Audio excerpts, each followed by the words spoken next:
Sir ಕೈ ಬಿಡಿ sir. ಏನ್ ಸರ್ ನೀವು ಗಿಲ್ತಾ ಇದ್ದೀರಾ? ಬಿಡಿ ಬಿಡಿ ಬಿಡಿ ಬಿಡಿ ಸರ್, ಹೊಡಿತಾ ಬಿಡಿ ಸರ್. ಈಗ ನಾನೇ ಕುತ್ಕೊಂಡಿದ್ದೀನಿ, ನೀವು ಹೊಡಿ ಅಂತಂದ್ರೆ ಹೆಂಗೆ ಸರ್ ಅರ್ಥ? ಪ್ಲೀಸ್ ಅರ್ಥ ಮಾಡ್ಕೊ ಸರ್. ಸರ್ ನೀವು ಕರೆಕ್ಟಾಗಿ ಮಾಡಿದ್ರೆ ಅರ್ಥ ಆಗುತ್ತೆ.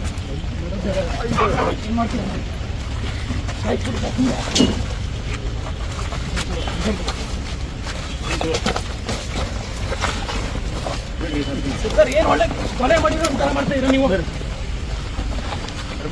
ಸರ್. ಎಷ್ಟೋ ಜನ ಕೊಲೆ ಮಾಡಿರೋರು, ರೇಪ್ ಮಾಡಿರೋರು, ಮರ್ಡರ್ ಮಾಡಿರೋರು ಇದ್ದಾರೆ. ಪ್ರಯೋಜನ ಇದೆ ಅಂತೇಳಿ ಸರ್ ಪ್ಲೀಸ್ ಅರ್ಥ ಮಾಡ್ಕೊಳ್ಳಿ ಸರ್. ನಾನು ಬರಲ್ಲ, ಪ್ಲೀಸ್ ಅರ್ಥ ಮಾಡ್ಕೊಳ್ಳಿ ಪ್ಲೀಸ್ ಸರ್.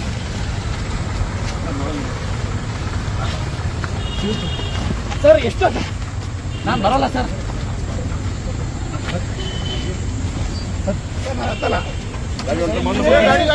ಏನ್ ತಪ್ಪು ಮಾಡಿದೀವಿ ಅಂತ ಸರ್, ಏನ್ ಹೇಳಿ, ಏನ್ ತಪ್ಪು ಮಾಡಿದೀವಿ ಅಂತ ನೀವು ಮಾಡ್ತೀರ ಸರ್? ಎಷ್ಟೋ ಜನ ಕೊಲೆ ಮಾಡಿರೋರು, ರೇಪ್ ಮಾಡಿರೋರು ಇಂಥವ್ರನ್ನ ನೀವು ಅರೆಸ್ಟ್ ಮಾಡಿ ಅವ್ರನ್ನೆಲ್ಲ ಬಿಟ್ಟು ಇವತ್ತು ಗಾಂಜಾ ಕೇಸಲ್ಲಿ ಸರ್ ನೋಡಿ, ಕೈ ಬಿಟ್ಟ ಕಾಲಕ ಮುಡ್ಬಿಡಿ ಸರ್, ಕೈ ಕಾಲೆಲ್ಲ ಮುಡ್ಬಿಡಿ, ಕೈ ಕಾಲೆಲ್ಲ ಮುಡ್ಬಿಡಿ. ಸರ್ಕಾರ ಕೇಳಿ, ಫಸ್ಟ್ ರೆಕ್ರೂಟ್ಮೆಂಟ್ ಮಾಡಕ್ ಹೇಳಿ, KPSC ಆಗಿರೋ ಅಕ್ರಮಗಳನ್ನ ತನಿಖೆ ಮಾಡಕ್ ಹೇಳಿ. ನೀವು ಇವತ್ತು ಒಬ್ಬನ್ಗೆ ನೀವು ಶಾಂತಿಯುತವಾಗಿ ಹೋರಾಟ ಮಾಡಕ್ ಕೊಡ್ತಾ ಇಲ್ಲ ಅಂತಂದ್ರೆ ಸಂವಿಧಾನ ಬರೀ ಬುಕ್ ಅಲ್ಲಿ ಇರೋದಷ್ಟೇ. ಇವತ್ತು ನೋಡಿ ಸರ್, ಬಿಡಿ ತಲೆ ಬಿಡಿ. ನಿಮ್ಗೆ ಯಾವ ಅಧಿಕಾರ ಇದೆ ಅಂತ ನಾನು ಹೇಳ್ಕೊಂಡು ಹೋಗ್ತೀನಿ ನೋಡಿ. ನಿಮಗೆ ಯಾವ ಅಧಿಕಾರ ಇದೆ ಅಂತ ನಾನು ಸುಪ್ರೀಂ ಕೋರ್ಟ್ ಹೋಗ್ತೀನಿ. ಹೋಗಿ ಅಲ್ಲ ಸರ್, ಅರ್ಥ ಮಾಡ್ಕೊಡ್ತೀನಿ. ಇವತ್ತು ಶಾಂತಿಯುತವ ಹೋರಾಟ ಮಾಡ, ನೀವು ಅತ್ತಿಕ್ಕಂತ ಕೆಲಸ ಮಾಡ್ತಾ ಇದ್ದೀರಾ. ಇವತ್ತು ನೀವು ಸುಮ್ನೆ ಇವತ್ತು ನಾವು ಲಕ್ಷಾಂತರ ಜನ ವಿದ್ಯಾರ್ಥಿಗಳು ಕರೆದಿಲ್ಲ, ಒಬ್ಬರಿಗೆ ನೀವು ಬಿಡಿ, ತಲೆ ಬಿಡಿ. ನೀವು ಸಲಹೆ ಕೂರಿ ತಲೆಗೆ ಕೊಡ್ತೀರಾ? ಬಿಡಿ ಸರ್, ನೋಡಿ ಅರ್ಥ ಮಾಡ್ಕೊ.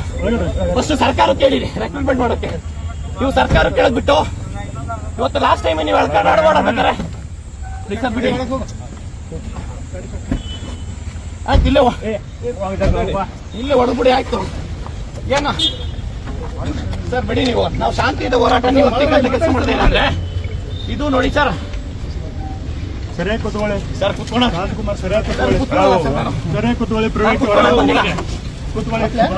ಪ್ರಿವೆಂಟಿವ್ ಈ ವಿಡಿಯೋ, ಈ ಮಾಹಿತಿ ನಿಮ್ಗೆ ಇಷ್ಟವಾಗಿದ್ರೆ ಲೈಕ್ ಮಾಡಿ, ಶೇರ್ ಮಾಡಿ. ಇನ್ನು ಹೆಚ್ಚಿನ ಮಾಹಿತಿಗಾಗಿ ನಮ್ಮ ಚಾನೆಲ್ಗೆ ಸಬ್ಸ್ಕ್ರೈಬ್ ಆಗಿ. Thanks for watching.